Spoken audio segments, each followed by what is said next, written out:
नमस्कार। दोपहर के 1:30 बजने वाले हैं, यानी वक्त है उत्तराखंड की खबरों का और राज्य की खबरों के साथ मैं हूं प्रीति बिष्ट। सबसे पहले खबर जो बताने जा रहे हैं काशीपुर से है, जहां किसानों ने बीजेपी के कार्यकर्ताओं को रुद्रपुर जाने से रोका है। तो ये बड़ी खबर है। मेयर समेत कई बीजेपी नेताओं के साथ किसानों ने जमकर बदसलूकी की है और किसानों को जैसे तैसे पुलिस ने यहाँ पर रोका, शांत कराया और बाजपुर रोड पर भारी संख्या में पुलिस बल मौजूद है। तो रुद्रपुर में कृषि बिल के समर्थन में बीजेपी की एक रैली होनी थी और जगह जगह बीजेपी सम्मेलन कर रही है, जहां किसानों को समझाने का प्रयास हो रहा है कि कानून किसानों के हित में है। तो ऐसी एक रैली में शामिल होने के लिए जब बीजेपी के कार्यकर्ता जा रहे थे तो उनको किसानों ने रोका है। रोकने तक तो ठीक था, लेकिन बदसलूकी भी यहां पर देखने को मिली है। फिलहाल पुलिस मौके पर है और पुलिस ने हालात को संभालने का प्रयास किया है। तो मेयर समेत कई कार्यकर्ता थे जो रुद्रपुर में आज बीजेपी की रैली में शामिल होने जा रहे थे, लेकिन उनको बॉर्डर पर रोका है। काशीपुर में किसानों ने बीजेपी के कार्यकर्ताओं को, मेयर को रोकने का प्रयास किया और जमकर बदसलूकी भी इस दौरान हुई है।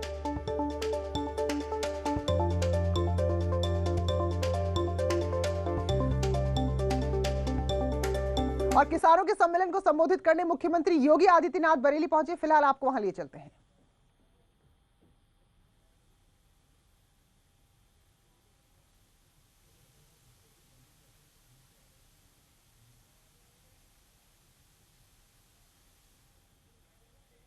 तो जो सम्मेलन है किसानों का, जो अभी उत्तराखंड की खबर भी हम आपको दिखा रहे थे काशीपुर की, जहां रुद्रपुर में सम्मेलन था, तो ऐसे ही सम्मेलन देश में अलग अलग जगह बीजेपी आयोजित करा रही ताकि किसानों को समझाया जाए। और फिलहाल जो तस्वीर है वो यूपी की है, बरेली की है, जहां मुख्यमंत्री योगी आदित्यनाथ किसानों के सम्मेलन को संबोधित करने पहुंचे और ऐसा ही सम्मेलन रुद्रपुर में भी होना था उत्तराखंड में। तो सम्मेलन में शामिल होने जा रहे कार्यकर्ताओं को किसानों ने रोका है। और अगली खबर हादसे की खबर है, चमोली की खबर है, जहां बलदौड़ा के पास एक ट्रक अलकनंदा नदी में गिर गया, जिसमें एक शख्स की मौत हो गई जबकि एक लापता है। तो मलबे को डंप करने का काम चल रहा था। इसी दौरान ट्रक का नियंत्रण यहां पर डगमगाया और ट्रक नदी में जा समाया। मौके पर एसडीआरएफ और पुलिस की टीम, स्थानीय प्रशासन रेस्क्यू में लगे हुए हैं। तो ऑल वेदर सड़क के निर्माण के मलबा जो भी है उसका डंपिंग जोन ये बना हुआ है और जब यहाँ पर मलबा डाला जा रहा था और तस्वीरों में आप देखिए तो तभी ये ट्रक, शायद जो ड्राइवर था, संतुलन नहीं बना पाया और नीचे अलकनंदा नदी में गिर गया है। एक शख्स की मौत हो गई है और एक लापता है, क्योंकि पानी का बहाव बहुत तेज है और बहुत इन दिनों क्योंकि बहुत बर्फीला पानी भी है, तो ऐसे में रेस्क्यू टीम पूरी जी जान से जुटी हुई है। एक बार फिर से बरेली का रुख करते हैं, जहां मुख्यमंत्री योगी आदित्यनाथ पहुंचे हैं। या बाबूराम, ये हमारे पूर्वजों की सोच है। राम के प्रति भारत की सनातन आस्था को व्यक्त करने वाला यह भाव और भारत की आस्था पर प्रहार करने वाले लोग नहीं चाहते थे कि अयोध्या में भगवान राम का मंदिर बने। और हमारा किसान तो जब मिलता है राम राम ही कहता है, उसका संबोधन ही राम राम का होता है। सुबह मिले शाम मिले राम राम, और अगर प्रियजन गुजर गए तो राम नाम सत्य है कहकर के अंतिम यात्रा भी निकाल लेते हैं। यानी पूरा जीवन जन्म से लेकर के अंतिम यात्रा तक एक शब्द हमारे साथ चलता है मंत्र के रूप में, वह राम का शब्द है। और राम को हमसे अलग करने की साजिश किस रूप में हो रही थी? मोदी जी आए, उन्होंने प्रयास किया, देश की उच्चतम न्यायालय ने मेरिट के आधार पर फैसला दिया और अयोध्या में भगवान राम के भव्य मंदिर निर्माण का मार्ग प्रशस्त हुआ। और प्रधानमंत्री मोदी जी ने अयोध्या में आकर के इस कार्य का शुभारंभ भी कर दिया है। और विपक्ष को इस बात की परेशानी है, क्या अयोध्या में राम मंदिर बनना चाहिए कि नहीं बनना चाहिए? मैं पूछना चाहता हूं, यहां पर आए हुए जितने भी किसान भाई बंधु हैं, सबसे पूछना चाहता हूं, आप बताइए क्या अयोध्या में राम मंदिर बनना चाहिए कि नहीं बनना चाहिए? मोदी जी ने काम ठीक किया है, आप समर्थन करते हैं तो एक बार बोलिए जय श्री राम, जय श्री राम। विपक्ष को दूसरी परेशानी क्या है? दूसरी परेशानी है 1952 में कांग्रेस ने जम्मू कश्मीर में एक धारा 370 लगा दी थी। एक धारा 370 पहले तो इस बात के लिए व्यवस्था करती थी कि शेष भारत के लोग जब जम्मू कश्मीर में जाएंगे तो उनको परमिट लेना पड़ेगा, लेकिन इसके लिए जनसंघ के संस्थापक अध्यक्ष डॉक्टर श्यामा प्रसाद मुखर्जी के नेतृत्व में एक आंदोलन चला और आंदोलन के माध्यम से तय हुआ कि नहीं, एक देश में एक विधान, एक प्रधान और एक निशान ही रहेगा। परमिट सिस्टम हम समाप्त करवाएंगे और परमिट सिस्टम समाप्त करने के लिए डॉक्टर श्यामा प्रसाद मुखर्जी ने अपना बलिदान दिया था। भारतीय जनता पार्टी ने जम्मू कश्मीर के लिए और भारत के नागरिकों को कश्मीर के अंदर किसी प्रकार की आवाजाही में कोई प्रतिबंध न हो, इसके लिए आंदोलन किया।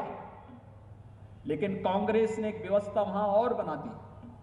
अगर बरेली के लोग, शाहजहांपुर के लोग, पीलीभीत के लोग और बदायूं के लोग चाहे, यहां का नौजवान चाहे, वो अच्छा खासा कमा रहा है, उसको लगता है कि नहीं, मुझे यहां के साथ साथ अपना एक मकान श्रीनगर में बनाना है, वैष्णो देवी की यात्रा के लिए जाते हैं तो कटरा में एक धर्मशाला बनाना है, नहीं बना सकता था।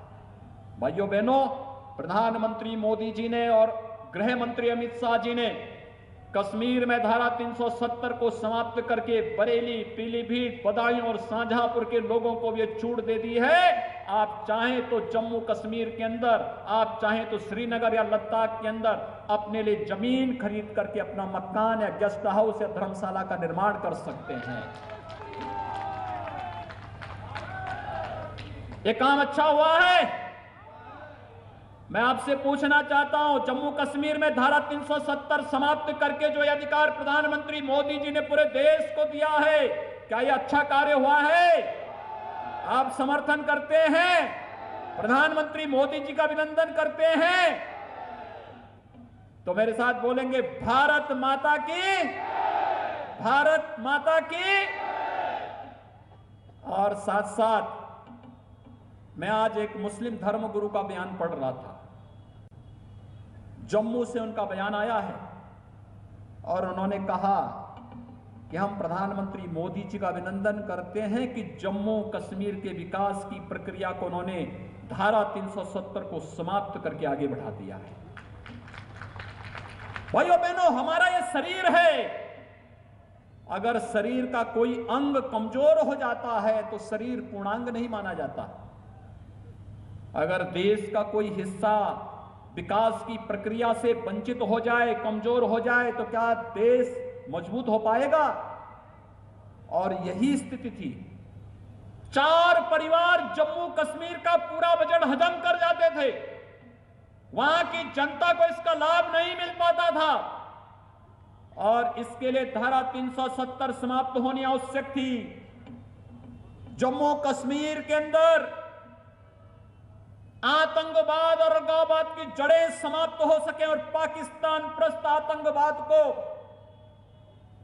उसकी माद में घुस करके भारत के बहादुर जवान जवाब दे सके, इसके लिए धारा 370 समाप्त होनी आवश्यक थी। और प्रधानमंत्री मोदी जी ने जब ये काम किया तो विपक्ष को यह भी बुरा लग रहा है। उनकी परेशानी वही है और उस खिसियाहट को क्या आज भारत तो विकास कर जा रहा है, क्योंकि देश तो वही, संसाधन वही, नेतृत्व बदला तो देश का परसेप्शन भी बदल गया, देश के प्रति दुनिया की निगाहें और नजरें भी बदल गई। भारत ने कोरोना के कालखंड में जितना बेहतर प्रदर्शन किया है, आज दुनिया उसकी सराहना कर रही है और दुनिया ने इस बात को माना है कि प्रधानमंत्री मोदी जी के नेतृत्व में भारत का प्रदर्शन बेहतरीन रहा है। 135 करोड़ की आबादी को सुरक्षित करने का जो कार्य प्रधानमंत्री मोदी जी ने किया है, आज दुनिया उसका अनुसरण करने के लिए मजबूर हुई है और विपक्ष को इसमें भी परेशानी है।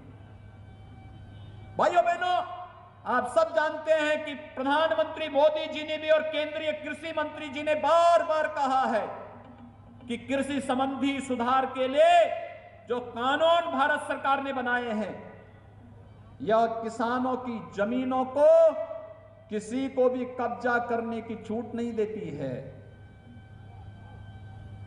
मंडी समाप्त करने की कहीं कोई व्यवस्था नहीं, मंडी तो ये चलेंगे ही, लेकिन एक निजी क्षेत्र में मंडी एक स्वस्थ प्रतिस्पर्धा को बढ़ाने के लिए प्रारंभ किया जा रहा है, जिससे किसानों को ज्यादा दाम मिल सके।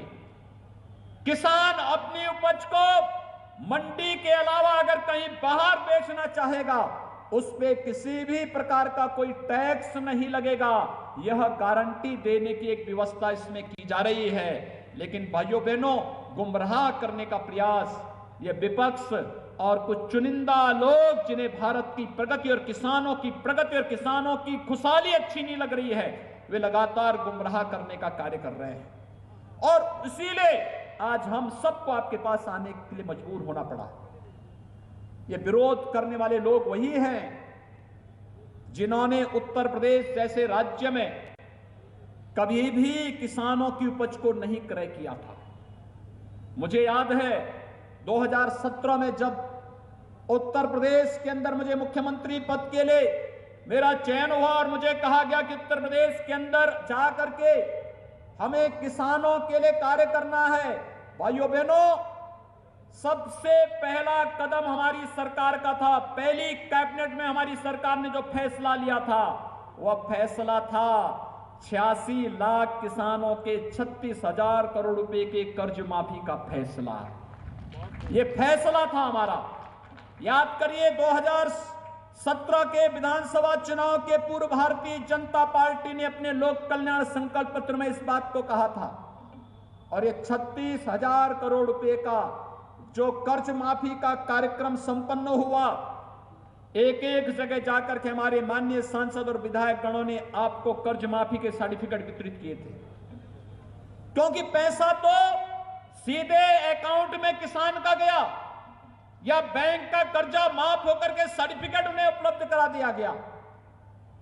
लेकिन यह कार्य पूरी मजबूती से करने का कार्य प्रदेश के अंदर संपन्न हुआ। और इसके बाद दूसरा कदम जो उठाया गया वह था प्रदेश के अंदर किसानों की उपज को क्रय करने का। क्रय केंद्र स्थापित किए गए। किसानों को पहले साल विश्वास ही नहीं हो रहा था कि क्या उस समय गेहूं की फसल आ रही थी, क्या गेहूं की फसल सरकार खरीदेगी, न्यूनतम समर्थन मूल्य पे खरीद पाएगी। और भाइयों बहनों, मैं अभिनंदन करूंगा जनप्रतिनिधियों का, किसान बंधुओं का और इस पूरी प्रक्रिया के साथ जुड़े हुए उस पूरे तंत्र का, जिन्होंने पहले साल ही 36 लाख मीट्रिक टन गेहूं का क्रय किया। धान की फसल तैयार हुई, किसानों से 46 लाख मीट्रिक टन धान का क्रय किया गया। अगले वर्ष किसानों को विश्वास हुआ 56 लाख मीट्रिक टन धान गेहूं का क्रय होता है, 52 लाख धान का क्रय होता है। और भाइयों बहनों, अभी धान का क्रय चल रहा है। लेकिन साथ साथ अब तक लगभग 36 लाख मीट्रिक टन धान का क्रय सीधे सीधे क्रय केंद्रों के माध्यम से प्रदेश के अंदर हुआ है।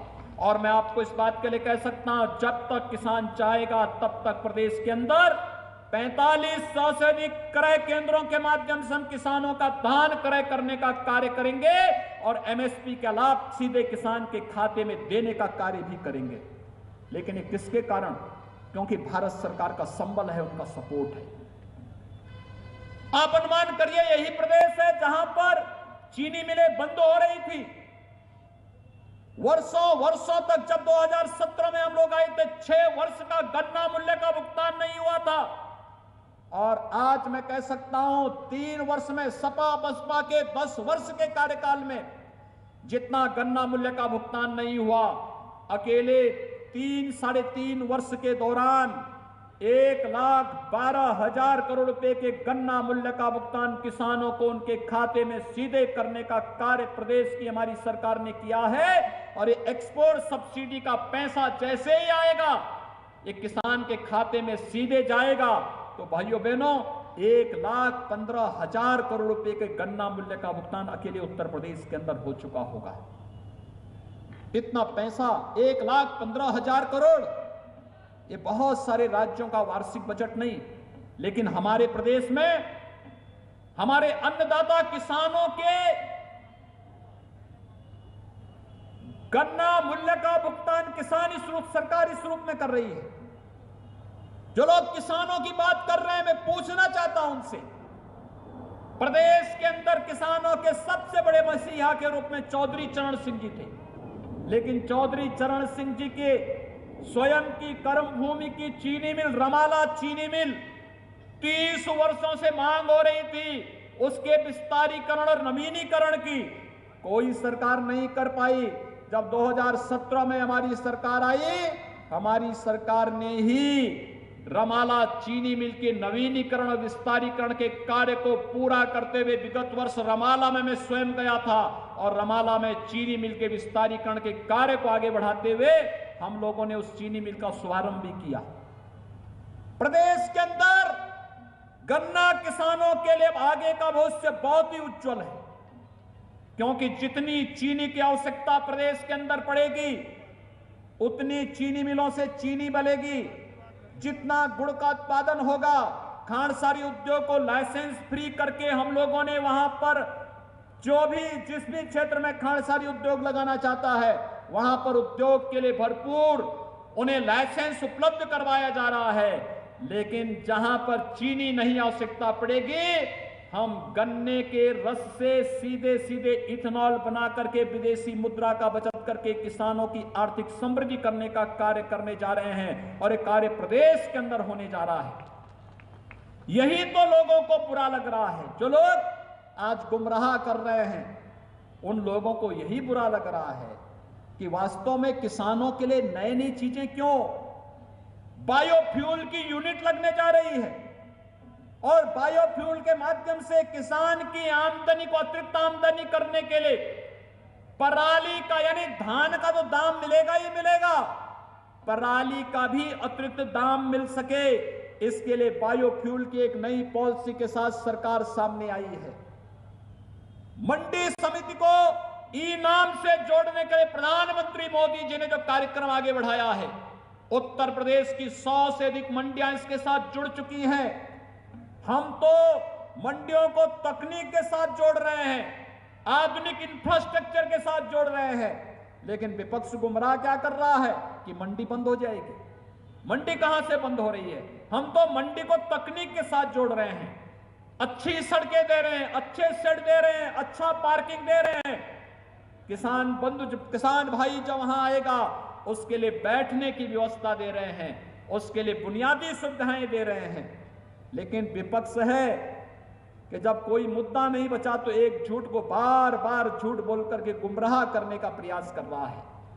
भाइयों बहनों, यही विपक्ष था जो चुनाव के लोकसभा चुनाव के पहले क्या कहता था कि किसान सम्मान निधि तो एक चुनावी सगुफा है, यानी किसानों के खाते में प्रधानमंत्री मोदी जी 6,000 रुपए सालाना अगर एक रकम देने का कार्य कर रहे हैं तो विपक्ष को बुरा लग रहा था। और आज आप देख रहे होंगे, खन्ना जी ने बताया कि कैसे अब तक किसानों के खाते में 22,000 करोड़ रुपए से अधिक राशि उत्तर प्रदेश के किसानों के खाते में पहुंची है और अभी एक किस्त और आने वाली है 4,000 करोड़ रुपए से अधिक की, यानी 4,300 करोड़ रुपए की एक नई किस्त आने वाली है और यह पैसा भी सीधे किसान भाइयों के खातों में जाएगी।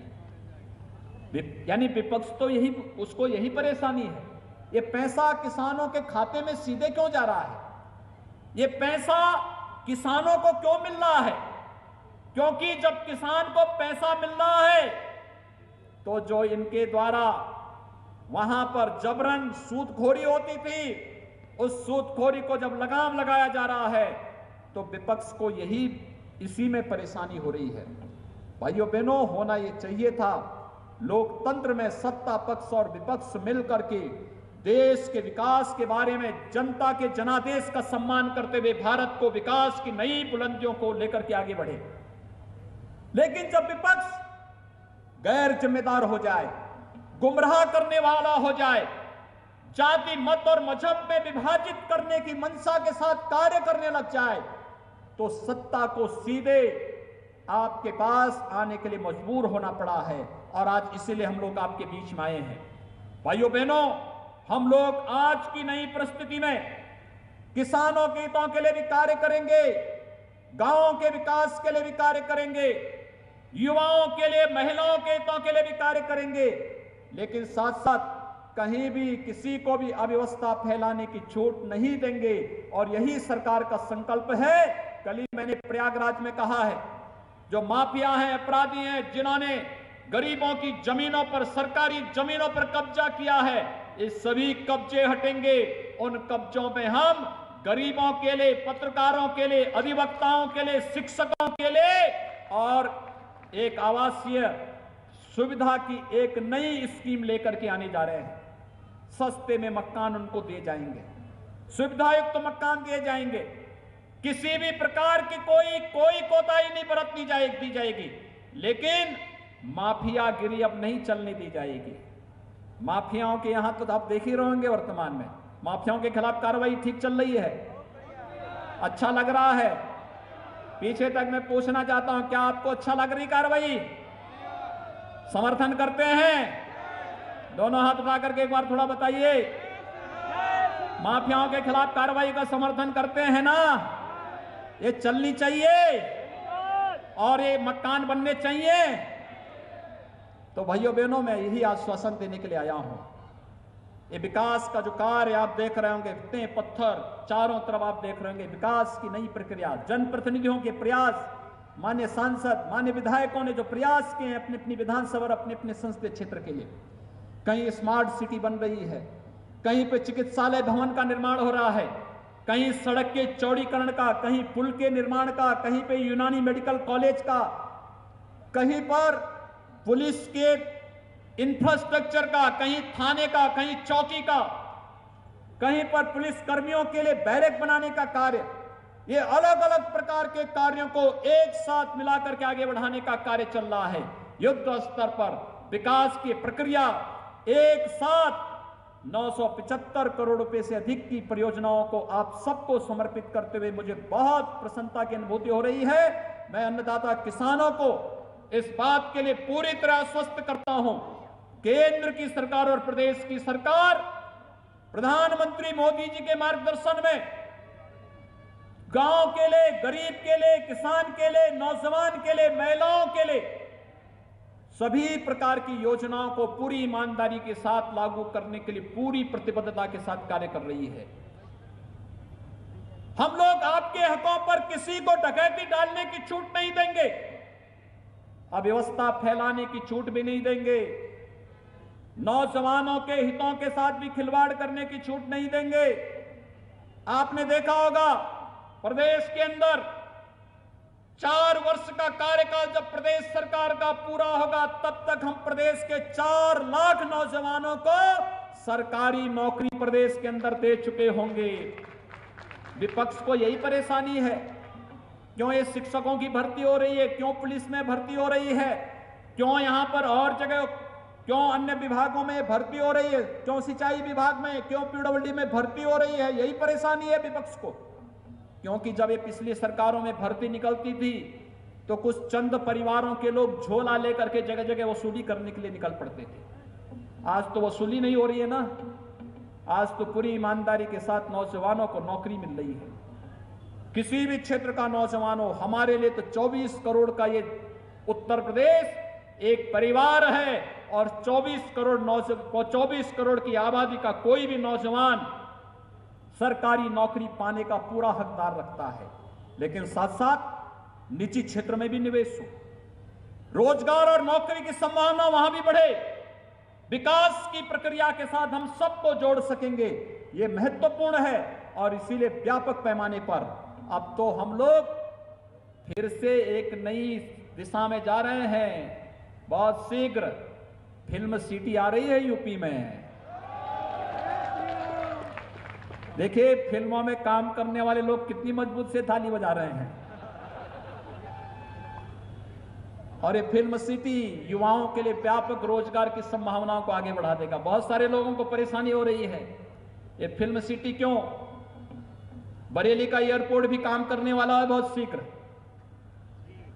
राजेश जी बहुत दिनों से कह रहे थे यहां के हॉस्पिटल के लिए, देखिए कोविड-19 को रोकने के लिए, कोरोना रोकने के लिए उसी बिल्डिंग का डेडिकेटेड कोविड हॉस्पिटल निर्माण करके कितना लाभ बरेली वासियों को प्राप्त हुआ। और भाइयों बहनों, एयर सेवा के साथ, वायु सेवा के साथ साथ यहां पर विकास की वे तमाम संभावनाओं को आगे बढ़ाने के लिए हम लोग नए सिरे से आगे बढ़ने के लिए पूरी प्रतिबद्धता के साथ कार्य कर रहे हैं। हमारे जनप्रतिनिधिगण पूरी मजबूती के साथ लग करके विकास की इन परियोजनाओं को, चाहे वह बरेली हो, पीलीभीत हो, शाहजहांपुर हो, बदायूं हो, हर एक जगह के विकास के लिए पूरी मजबूती के साथ कार्य कर रहे हैं। उनके नेतृत्व में, उनके मार्गदर्शन में आप अपना आशीर्वाद उनके ऊपर बनाए रखिए। वे लोग आपके नेतृत्व में विकास की प्रक्रिया को जन जन तक, गांव-गांव और कस्बे-कस्बे तक पहुंचाने के लिए कार्य करेंगे। और आप सबको यही आश्वस्त करने के लिए आए हैं, अन्नदाता किसान हो या हमारी ऊर्जा का प्रतीक नौजवान, या हमारी मातृशक्ति, या फिर समाज का कोई भी तबका, उसके हितों के लिए सरकार पूरी प्रतिबद्धता के साथ कार्य करेगी। इस विश्वास के साथ एक बार फिर से इतनी ढेर सारी परियोजनाओं के लिए आप सबको हृदय से बधाई देते हुए, आपका अभिनंदन करते हुए मैं वाणी को विराम देता हूं। धन्यवाद। जय हिंद, जय जय श्री राम। भारत माता की जय जय श्री राम। अब मैं अपने माननीय क्षेत्रीय अध्यक्ष जी के